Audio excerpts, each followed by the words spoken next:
ओम शांति। अव्यक्त बाप दादा के मधुर महावाक्य दिनांक 23 मई 1974।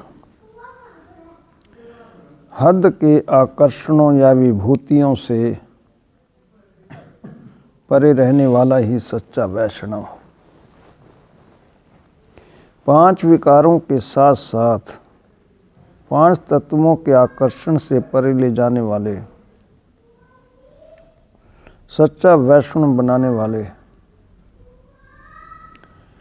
वाणी से परे ले जाकर वानप्रस्थ स्थिति में स्थित करने वाले और गिरती कला से चढ़ती कला की ओर ले जाने वाले सत शिव बाबा रूहानी बच्चों से बोले।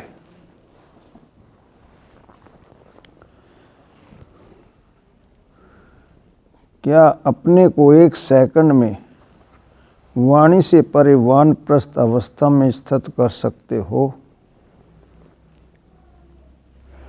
जैसे वाणी में सहज ही आ जाते हो, क्या वैसे ही वाणी से परे इतना ही सहज हो सकते हो? कैसी भी परिस्थिति हो, वातावरण हो, वायुमंडल हो या प्रकृति का तूफान हो, लेकिन इन सब के होते हुए, देखते हुए, सुनते हुए, महसूस करते हुए जितना ही बाहर का तूफान हो, उतना समय अटल शांत स्थिति में स्थित हो सकते हो। शांति में शांत रहना बड़ी बात नहीं है, लेकिन अशांति के वातावरण में भी शांत रहना, इसको ही ज्ञान स्वरूप, शक्ति स्वरूप, याद स्वरूप और सर्वगुण स्वरूप कहा जाता है। भिन्न भिन्न प्रकार के कारण होते हुए समय निवारण रूप बने, इसको कहा जाता है पुरुषार्थ का प्रत्यक्ष प्रमाण रूप। ऐसे महावीर बने हो या अब तक वीर बने हो,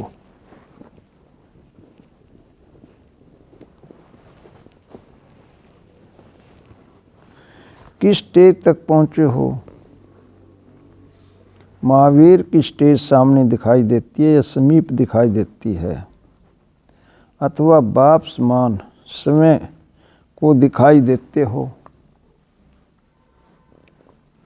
बाप समान 3 स्टेज नंबरवार हैं। एक है समान, दूसरी से समीप, तीसरी है सामने। तो कहाँ तक पहुँचे हो? समान वाले की निशानी 1 सेकंड में जहाँ और जैसे चाहें, जो चाहें वह कर सकते हैं, वह करते हैं। सेकंड स्टेज 1 सेकंड के बजाय कुछ घड़ियों में समय को सेट कर सकते हैं। तीसरी स्टेज कुछ घंटों व दिनों तक समय को सेट कर सकते हैं। समान वाले सदा बाप समान समय के महत्व को, समय की सर्वशक्तियों के महत्व को और हर पुरुषार्थी की नंबरवार स्टेज को गुण दान, ज्ञान धन दान और समय के समय का दान, इन सब के महत्व को जानने वाले और चलने वाले होते हैं। वे कर्मों को, संस्कार और स्वभाव को जानने वाले ज्ञान स्वरूप होते हैं। क्या ऐसे ज्ञान स्वरूप बने हो? जितनी वाणी सुनने और सुनाने की जिज्ञासा रहती है, तड़प रहती है। चांस बनाते भी हो क्या ऐसे ही फिर वाणी से परे स्थिति में स्थित होने का चांस बनाने और लेने के जिज्ञासु हो। ये लगन स्वतः समय में उत्पन्न होती है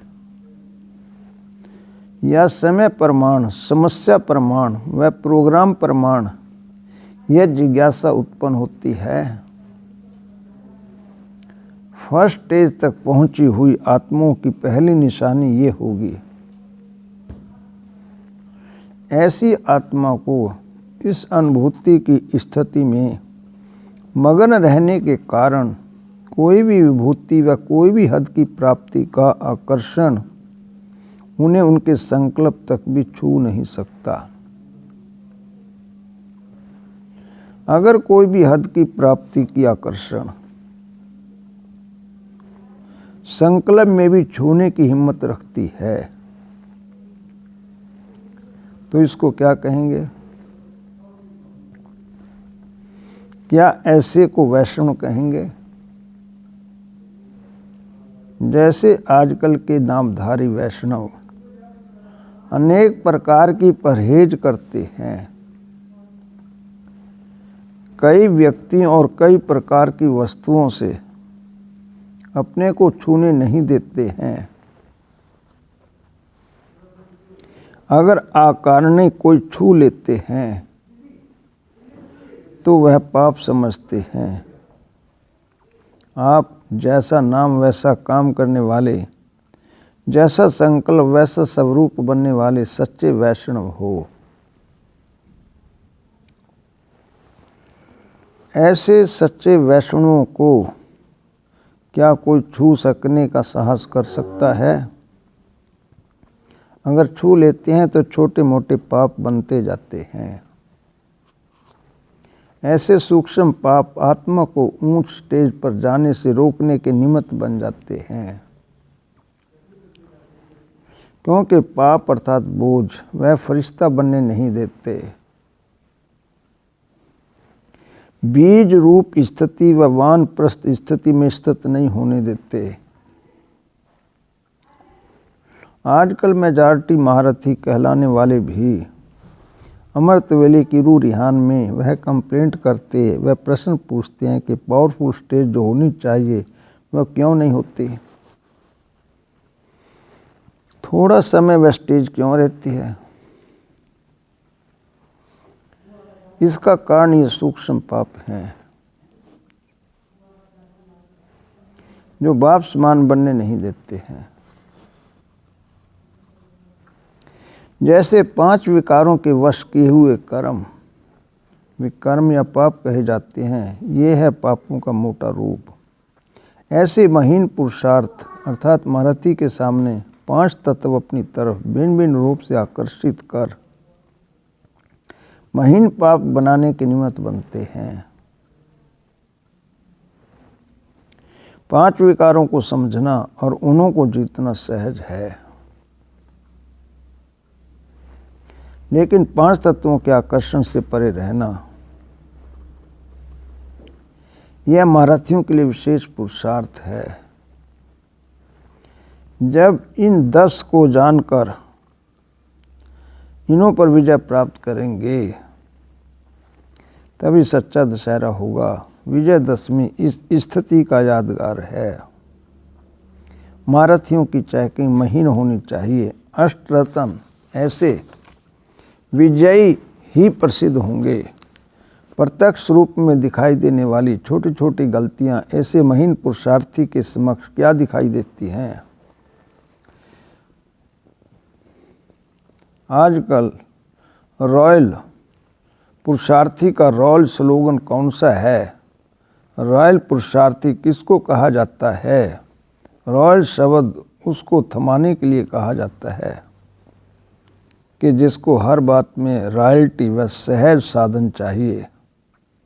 साधनों के आधार से और प्राप्ति के आधार से पुरुषार्थ करने वाला रॉयल पुरुषार्थी कहा जाता है।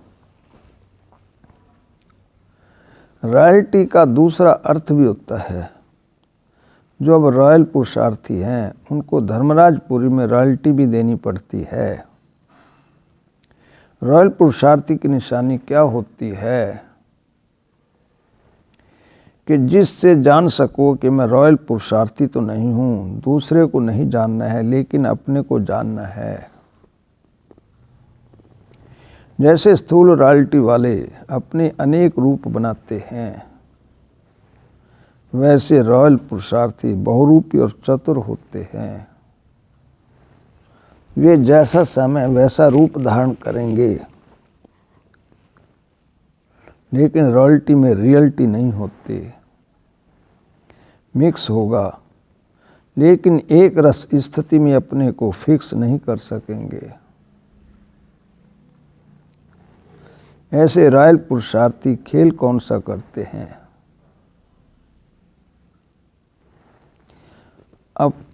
Up and down. अभी अभी बहुत ऊंची स्टेज, अभी अभी सबसे नीची स्टेज। चढ़ती कला में भी हीरो पाटदारी और गिरती कला में भी जीरो में हीरो। ऐसे पुरुषार्थी का कर्तव्य क्या होता है? समय प्रकृति के व विकारों के वश अल्पकाल के मायावी निर्भय रूप में रहना और अपने द्वारा दूसरों को भयभीत करने की बातें करना। उन्हों का स्लोगन क्या है? ये कर लूँगा या वह कर लूँगी। आपघात, महापाप की भयभीत चलन व जैसा बोल उन लोगों का कर्तव्य है। ऐसे रॉयल पुरुषार्थी कभी नहीं बनना।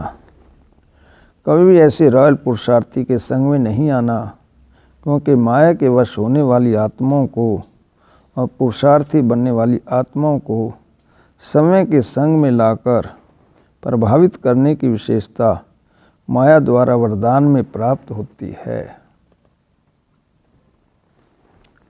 ऐसे संग को बड़ी से बड़ी दलदल समझना, जो कि बाहर से तो बहुत सुंदर लेकिन अंदर नाश करने वाली होती है। इसलिए बाप दादा सभी बच्चों को वर्तमान समय की माया के रॉयल स्वरूप की सावधानी पहले से ही दे रहे हैं।